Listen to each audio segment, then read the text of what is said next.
نحمده ونصلي على رسوله الكريم أما بعد فأعوذ بالله من الشيطان الرجيم بسم الله الرحمن الرحيم ربي يسر ولا تعسر وتمم بالخير وبك نستعين السلام علیکم ورحمۃ اللہ وبرکاتہ۔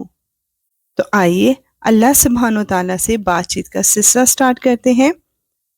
سورہ فرقان کی آیت 12-16 میں دوزخ اور جنت کا موازنہ کیا جا رہا ہے تاکہ ہم اپنے راستے کا تعین کر لیں۔ جب وہ ان کو دور سے دیکھے گی تو یہ لوگ ان کے بپھرنے اور پھنکانے کی آوازیں سنیں گے، اور جب ان کو اچھی طرح باندھ کر اس کی ایک تنگ جگہ میں پھینکا جائے گا تو وہاں یہ موت کو آواز دے کر پکاریں گے۔ اس وقت ان سے کہا جائے گا کہ آج تم موت کو صرف ایک بار نہ پکارو بلکہ بار بار موت کو پکارتے ہی رہو۔ استغفر اللہ۔ کہو کہ یہ انجام بہتر ہے یا ہمیشہ رہنے والی جنت جس کا وعدہ متقی لوگوں سے کیا گیا ہے، وہ ان کے لیے انعام ہوگی اور ان کا آخری انجام۔ وہاں انہیں ہمیشہ ہمیشہ بستے ہوئے ہر وہ چیز ملے گی جو وہ چاہیں گے۔ یہ وہ ذمہ دارانہ وعدہ ہے جو تمہارے رب نے اپنے اوپر لازم کر لیا ہے۔ سبحان اللہ، یا اللہ تو ہمیں اور ہمارے تمام پیاروں کو ان جنتوں کا باسی بنانا۔ آیت 17-19 میں بتایا جا رہا ہے کہ جنہیں شریک ٹھہرایا تھا وہی مشرکین کے خلاف گواہی دیں گے، اور وہ دن انہیں یاد دلاؤ جب اللہ ان کافروں کو بھی حشر میں جمع کرے گا اور ان معبودوں کو بھی جن کی یہ خدا کو چھوڑ کر عبادت کرتے تھے، اور ان کے معبودوں سے کہے گا کہ کیا تم نے میرے ان بندوں کو بہکایا تھا یا یہ راستے سے خود بھٹکے تھے؟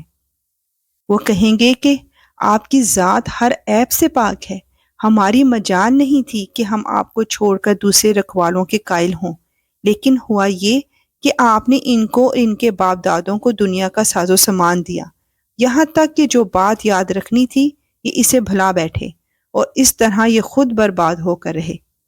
لو اے کافرو، انہوں نے تو تمہاری وہ ساری باتیں جھٹلا دیں جو تم کہا کرتے ہو، اب نہ عذاب کو ٹالنا تمہارے بس میں ہے نہ کوئی مدد حاصل کرنا، اور تم میں سے جو کوئی ظلم کا مرتکب ہے ہم اسے بڑے بھاری عذاب کا مزہ چکھائیں گے۔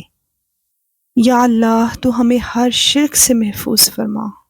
نیکسٹ آیت میں مشرکین کے اعتراض کا جواب دیا جا رہا ہے۔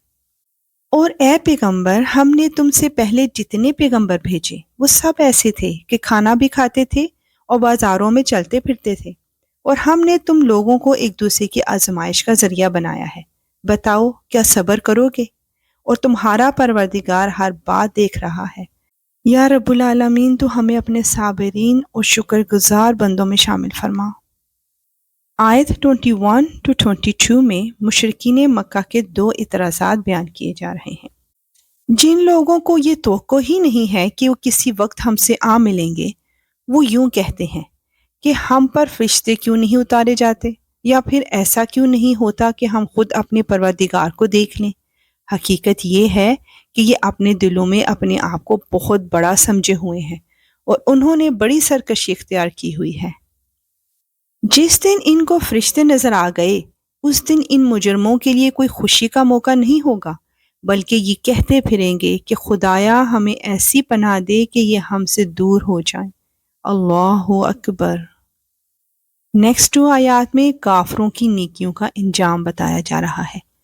اور انہوں نے دنیا میں جو عمل کیے ہیں ہم ان کا فیصلہ کرنے پر آئیں گے تو انہیں فضا میں بکھرے ہوئے گرد و غبار کی طرح بے قیمت بنا دیں گے۔